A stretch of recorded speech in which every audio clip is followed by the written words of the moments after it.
It's hard to build human connection when you feel like you're the go-to person for everything. When you feel like you have to know everything and be everything to everyone, focusing on your own growth and your own needs can feel overwhelming and even impossible. Sometimes you end up locking yourself into a box where your true, authentic self is imprisoned. But connecting with your peers and colleagues on a human level can actually help with the overwhelm and stress. We're going to talk about how to ditch perfection and create connection through communication and collaboration so that everyone can achieve their goals.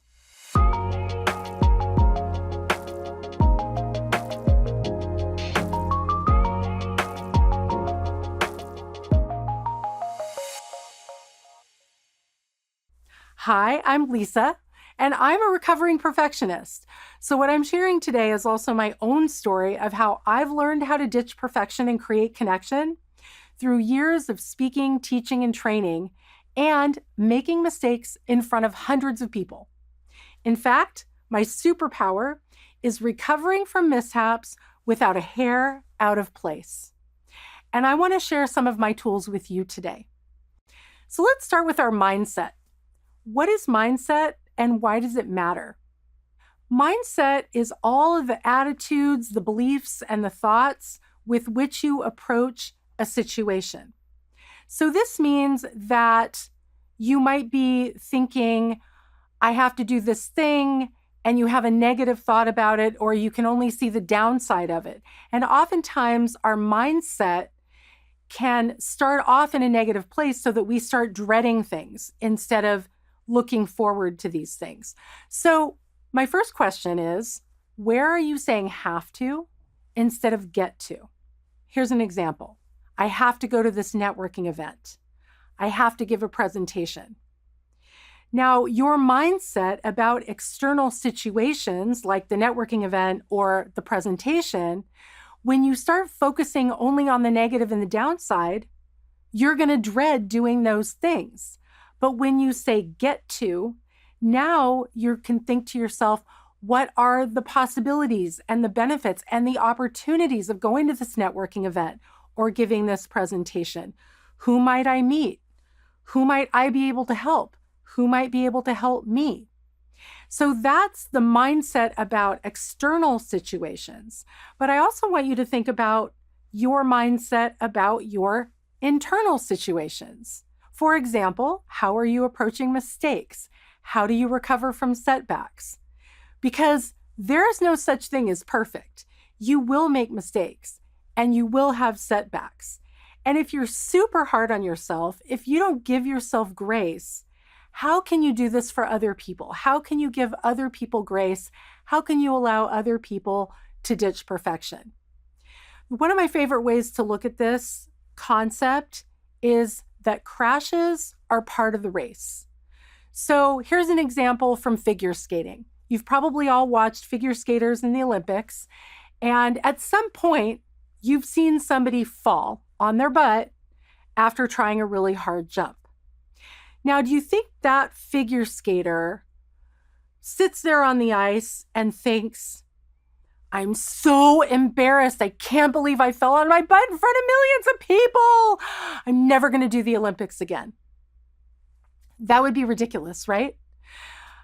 Or consider a cyclist who is on one of the teams in the Tour de France, which is a 3-week, completely grueling race around France that has weather events, people get sick, and many, many crashes, including people breaking their collarbones and having all kinds of horrible injuries.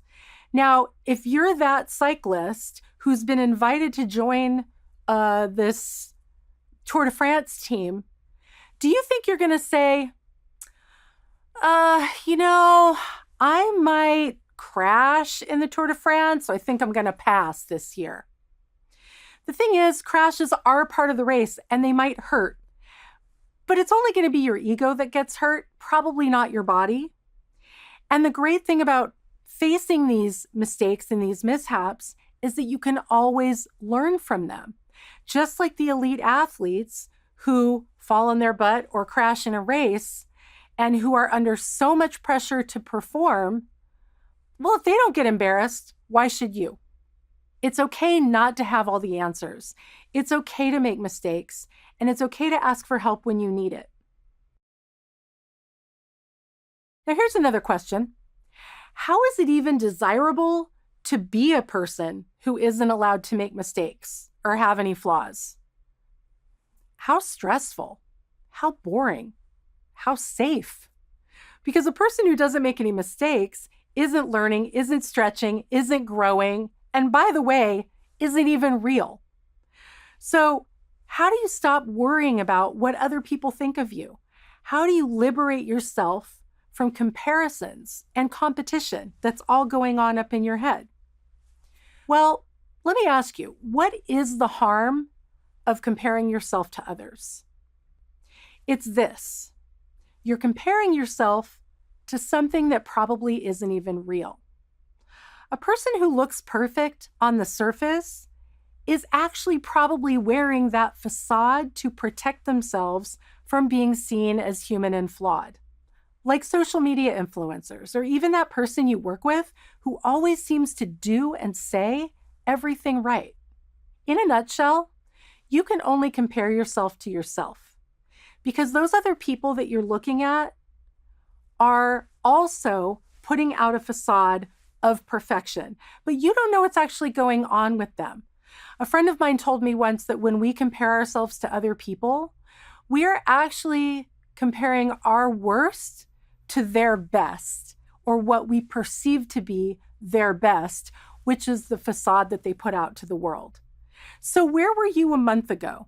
Where were you a year ago? Where were you 5 years ago? That's the only thing you can compare yourself to. You can only compare yourself to yourself because only you know you, and only you know your own growth and where you've been and where you want to be.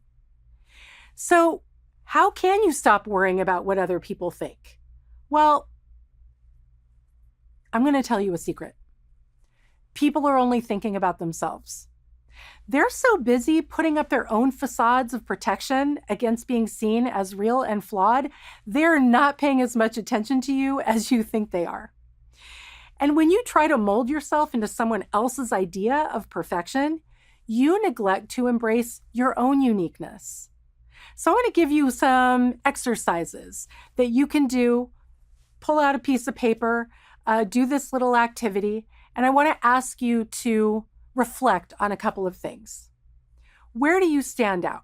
What makes you stand out?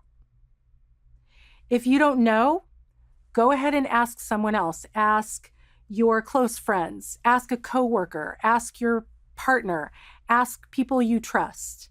Ask them, how do I stand out? They will know and they will help you.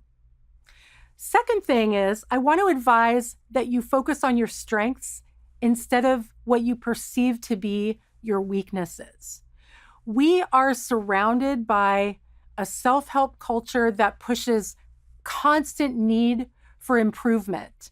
And so a lot of times we get stuck focusing on what we're not good at or even what we don't like doing, as much as the things about ourselves that are actually really strong and powerful. And on a side note, I would love to invite you to find the Clifton Strengths Assessment online and take your own assessment of your top strengths. And then the last thing is to stay aligned with your core values. First of all, find out what they are. This is something you can also Google core values, and you'll find a ton of lists. You can narrow that down maybe to what you think of as your top 10 core values, and then narrow that down even more to your top 5. And then check in regularly. Check in once a week or once a month to see if you're actually staying aligned with your core values. When we focus on being aligned with someone else's view of what perfection is, we lose track of our own strengths, core values, and what makes us unique. But when you acknowledge your strengths, your values, and your unique qualities, you can continue to cultivate and build on them. And no, you do not have to seek perfection in these areas. When I say cultivate, you can always get better at things, but you do not have to seek perfection. Now I want to share some practical tools with you to up-level your communication. How do you bring this all together so that you can communicate and connect with others in a way that allows you to let go of perfection and allows them as well? First, I want to suggest that you learn how to be present with yourself, that you develop some self-awareness for what you're saying, how you're being perceived, and what your intentions are. Listen to yourself. Be aware of your thoughts, your actions, and your own speech. Once you're able to be present with yourself and you have that level of self-awareness, then you can give that gift of presence to others by making space for them, by listening, by hearing them, and helping them when they're looking to ditch perfection by asking for help and support. When you're able to develop that self-awareness and that presence, that also allows you to build your own confidence. And confidence is both internal and external. Internal confidence is the way we feel on the inside, but external confidence is the way that you present yourself to the world and how you show up in the world. And when you're able to present yourself in a confident way, now you can be the one who models speaking up and demonstrating confidence for others who may want to be ditching perfection as well. You don't have to be the person who has to know everything and be everything for everyone. When you realize that you don't have to be perfect, you can embrace sharing your gifts, your abilities, your skills, your knowledge as resources for others. And you can connect on a human level by acknowledging your own vulnerabilities and challenges and asking for help to find the resources you need to fill your own gaps. When you're so worried about expecting perfection from yourself and hiding behind a facade of someone who has to know and be everything, never making mistakes or ever having any flaws, it creates a barrier to connecting authentically with others and building relationships. So look around at the different areas of your life, your workplace, your team, other departments, and see who you can help and who can help you. How can you ground yourself in your strengths and values? How do you want to show up? How do you take advantage of the opportunities and the possibilities for ditching perfection and creating connection? I am so excited for you to go out and unlock your highest potential.